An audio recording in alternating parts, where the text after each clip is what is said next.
All right, good morning.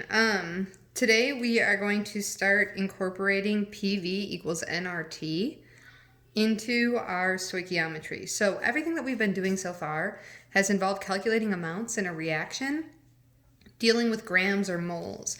But remember that sometimes the product of a reaction or the reactant in a reaction could be a gas, in which case we will have to use our gas laws from earlier in the year, particularly PV equals nRT, in order to help us solve the equation.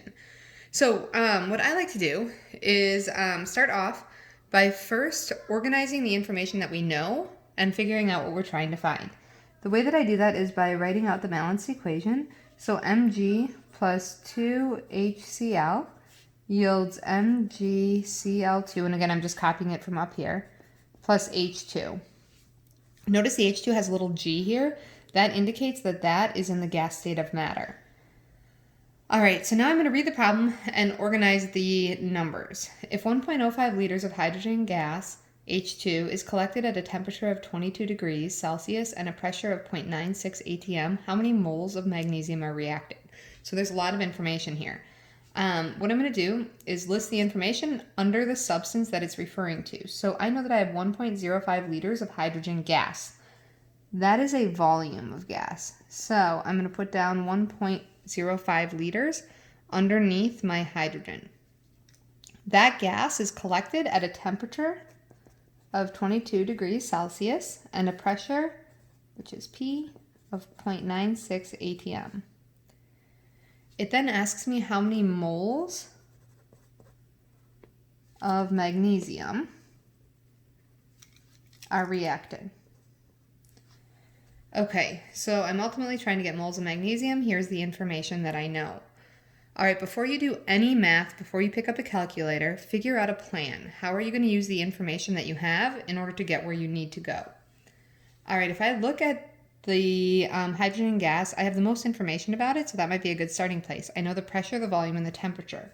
Remember that gas variables are related to one another through the equation PV equals nRT. If you have 4 out of the 5 variables, you can solve for the 5th. In this case, I have P, I have V, I have T, and I know that R will always be 0.0821 as long as I have the correct units. I don't have N. N is my moles. But because I have 4 out of the 5 variables, I can use the information here to solve for my moles of hydrogen. Once I have moles of hydrogen, remember that that can help me find the moles of magnesium because all substances in a balanced equation are linked through their coefficients or their mole ratios. So I can use this in order to get my moles of Mg. All right, so let's go ahead and start the problem. When you have your gas variables, it's important to check that you have the correct units. Whenever you're using R has the units of atm times liters over moles times Kelvin. So you need to make sure that you have atm, which we do, liters, moles, and Kelvin. We don't have Kelvin, so we can get this number to Kelvin by simply adding 273. That gives us 295 K. All right, so now I have everything in the correct units. I'm ready to solve. I'm going to take my pressure, which is 0.96, times my volume, which is 1.05, set that equal to N, which I don't know, that's my unknown variable, times 0.0821, times T, which is 295. All right, I'm running out of room there. All right.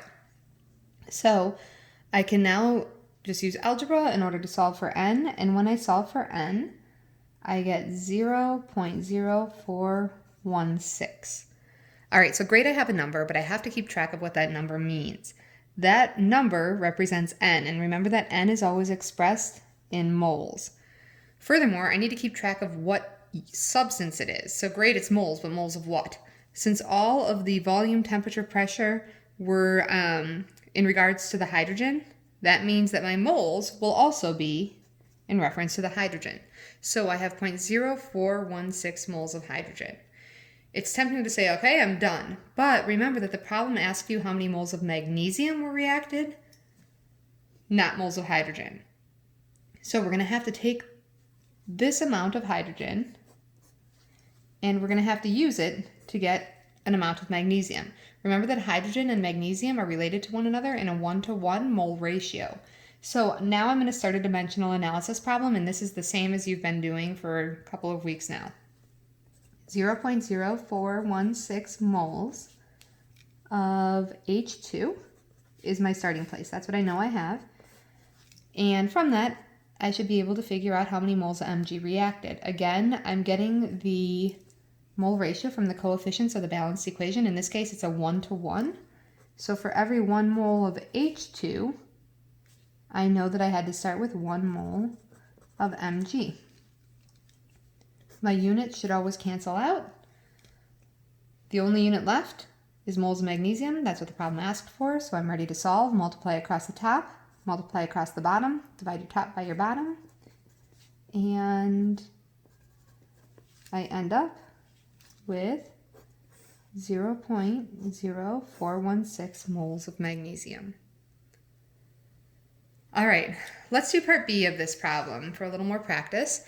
And again, you can use this to help you out. These are the first 2 problems from today's homework. So you'll have those done, and then you can use these as a model for the rest. All right, once again, I am going to start out by writing out the balanced equation and organizing my information, figuring out what I know and what I'm trying to find. So once again, this is telling me that I have 1.05 liters of hydrogen gas. It's collected at 22 degrees Celsius and a pressure of 0.96 atm. This time, though, it's asking me for something different. It's asking me how many grams of magnesium chloride are produced. All right, so let's organize our info. We know that we have 1.05 liters of hydrogen gas, so under the H2, I'm going to list the information. Liters is a measure of volume, so I have 1.05 liters. That gas is at a temperature of 22 degrees Celsius, a pressure of 0.96 atm. That's all I know about the hydrogen. This time it's asking me how many grams of magnesium chloride are produced. So this time I'm trying to get grams of MgCl2. All right. Before you do any math, before you pick up a calculator, come up with a plan. Once again, if I know P, V, and T, I should be able to solve for N, because R is always 0.0821, as long as I have the correct units. If I can get moles of H2, then I can use the moles of H2 to compare it to the amount of MgCl2 using my stoichiometry and my dimensional analysis as we've been doing before. All right. So because all of these values are the same as they were in 1A, we've already done the math here. We don't need to reshow all of the work. All of the conditions are exactly the same. We use PV equals nRT, and our N equals 0.0416 moles of H2. And again, I'm getting this information from part A. Nothing changed about the hydrogen, so I know how many moles I have. All right, so now I know how many moles of hydrogen I have, but the question wants to know how many grams of magnesium chloride. This problem now becomes identical to all of the problems we've been doing in the past couple of weeks. I am going to start with the amount I know, 0.416 moles of H2. That's what I just solved for from my PV equals nRT. And this time I'm going to compare my hydrogen to my MgCl2. There's a 1-to-1 ratio, and that ratio only works when you're in moles. Well, since I'm currently in moles of H2, I can go ahead and use that ratio. For every 1 mole of H2, I know that there's going to be 1 mole of MgCl2 according to the balanced equation. So I put the moles of H2 on the bottom so they cancel out. If I stop the problem right now, I'd be in moles of MgCl2. But I don't want moles of MgCl2. The problem asked me for grams. That means I have to go one step further in order to get that number into grams. In order to go from moles to grams, I'm simply going to go to the periodic table. I'm going to add up 1 Mg and 2 Cl's. And 1 mole of MgCl2, according to the periodic table, has a molar mass of 95.21 grams. The only unit remaining is my grams of MgCl2, so I know I'm done. I'm going to multiply everything on the top together. I'm going to multiply everything on the bottom together, divide my top by my bottom, and when I do that, I get 3.96 grams. Remember that we need to keep track of what this number is. This is grams of MgCl2.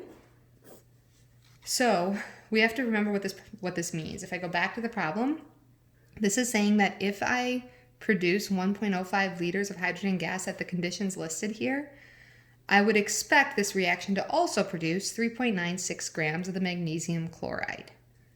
If you guys have any questions, please don't hesitate to send me an email, and I would be happy to help.